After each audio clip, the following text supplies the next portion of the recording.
வணக்கம். நாம் இப்போ பார்க்குறது டபுள் பம்ப் பேட்டரி ஸ்ப்ரேயர். பார்த்தீங்கன்னா இதில் 2 மோட்டார் இருக்குது. தேவைப்பட்டால் நம்ம 2 மோட்டரையும் போட்டுக்கலாம், அல்லது ஒரு மோட்டர் மட்டும் வேணும்னா நம்ம ஒரு மோட்டர் மட்டும் பயன்படுத்தலாமுங்க. இது ரெகுலேட்டருங்க. இந்த ரெகுலேட்டர் எதுக்குன்னு பார்த்தீங்கன்னா, நம்ம மொத்தம் இந்த ஸ்ப்ரேயரில் 4 வகையான நாசில் கொடுக்குறோம். இந்த மாதிரி ஒரு ஓட்ட நாசில், இது வந்து 2 ஓட்ட நாசில், இது 4 ஓட்ட நாசிலுங்க, இது 8 ஓட்ட நாசில். இந்த மாதிரி ஒரு ஓட்ட நாசில் 2 ஓட்ட நாசில் போட்டு பயன்படுத்தும் பொழுது இந்த ரெகுலேட்டரை பயன்படுத்தி நம்ம குறைவாக அடிக்கிற மாதிரி வச்சுக்கலாங்க. ரொம்ப ஃபோர்ஸ் தேவைப்படாது. இது தவிர நம்ம என்னென்னலாம் இந்த இதோட நம்ம ஸ்ப்ரேயரோட இணைப்பாக கொடுக்குறோன்னா பார்த்தீங்கன்னா, இது ஃபில்ட்ரு, இது வந்து லேன்சருங்க. அதாவது 2 மோட்டரையும் பயன்படுத்தி ஹைட்டாக இருக்கிற மரத்துக்கெல்லாம் தெளிக்கணும்னா நம்ம இந்த லேன்சர் மாட்டிக்கலாமுங்க. இது லேன்சருக்கான கனெக்டரு. இது ஹெவி டைப் பெல்ட்டுங்க. இது கெமிக்கல் ஓஸு. இது ட்ரிகர். இது வந்து ஆட்டோ கட் ஆஃப் வசதி கொண்டதுங்க. அதாவது நாம் அழுத்தும் பொழுது மட்டும் மோட்டார் ரன் ஆகு, இதை விட்டுட்டோம்னா மோட்டார் ஆஃப் ஆகிக்குங்க. இது வந்து நம்ம எக்ஸ்டென்ஷன் இருக்கிறதுங்க. இதில் நம்ம மருந்து தெளிக்கிறதுக்கு குறுகிய இடத்துல தெளிக்கிறதுனா நம்ம இது சின்னதாக வச்சுக்கலாம், அல்லது லென்த்தாக வேணும்னா இதை நம்ம நீட்டிக்கலாமுங்க. இது தவிர பார்த்திங்கன்னா இதில் என்ன ஸ்பெஷல்னால், நம்ம டிஜிட்டல் மீட்டர் கொண்ட சார்ஜர் கொடுக்குறோமுங்க. இதோட யாருக்கிட்டையும் இந்த வசதி இல்லை, நாம் தான் முதல்ல அறிமுகப்படுத்தி இருக்கிறோம். இப்போ பார்த்தீங்கன்னா நம்ம சார்ஜ் போடும்பொழுது எவ்வளோ சார்ஜ் ஏறி இருக்குது நமக்கு தெரியாது. இந்த டிஜிட்டல் மீட்டரில் இப்போ பார்த்தீங்கன்னா 100% காமிக்குது. இது சார்ஜ் ஃபுல்லாக இருக்குதுங்க. இப்போ நம்ம சார்ஜ் போட்டிருக்கும் போது எவ்வளோ சார்ஜ் ஏறி இருக்குது அப்படிங்கிறத இந்த சார்ஜர் மூலமாக நம்ம பார்த்துக்கலாம்.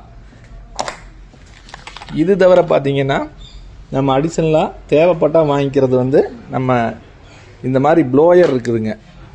இந்த ப்ளோயர் எதுக்குன்னு பார்த்தீங்கன்னா, நம்ம மருந்து தெளிக்கும் பொழுது பரவலாக, அதாவது ஒரு துளியாக போய் விழுகிறது 10 துளியாக பிரிஞ்சு விழுகுங்க. இது எப்படின்னு பார்த்தீங்கன்னா, இதில் இதே நம்ம எப்படி சார்ஜர் எப்படி கனெக்ட் பண்ணுறோமோ அதை போல் சார்ஜர் போடுற இடத்துல இதில் இருக்கிற நம்ம பவர் கேபிளை வந்து இந்த மாதிரி கனெக்ட் பண்ணால் இதில் ஒரு சுவிட்ச் இருக்குங்க. இதில் வந்து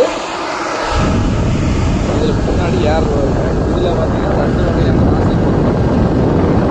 4 ஓட்ட நாசில், 6 ஓட்ட நாசில், 6 ஓட்ட நாசில். இது 2 டைப்பான நாசில் இருக்குது. இதுக்கு பார்த்தீங்கன்னா 4 ஓட்ட நாசில், அது இல்லாத ஒரு கனெக்டர் வருங்க.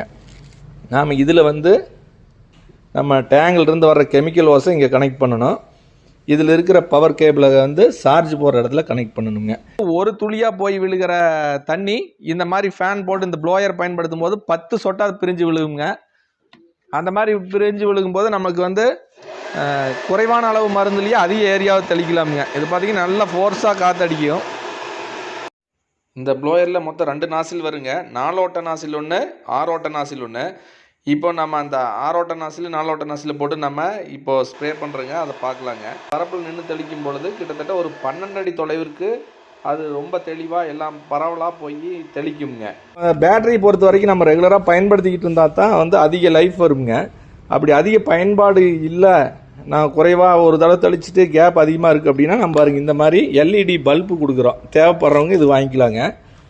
இதனுடைய விலை 150ங்க. 150னா இது லென்த்தாக இருக்குங்க கேபிள். ப்ளஸ் சுவிட்சு பவர் ஆஃப் பண்ணுறதுக்கு ஆன் பண்ணுறதுக்கு இதுக்கு நம்ம எக்ஸ்ட்ரா சுவிட்சு கொடுத்துருக்குறோங்க. இதில் பார்த்தீங்கன்னா இந்த மாதிரி எல்இடி லைட்டு, இதுலேயே சுவிட்ச் இருக்குது. கேபிள் வந்து லென்த்தாக வருங்க.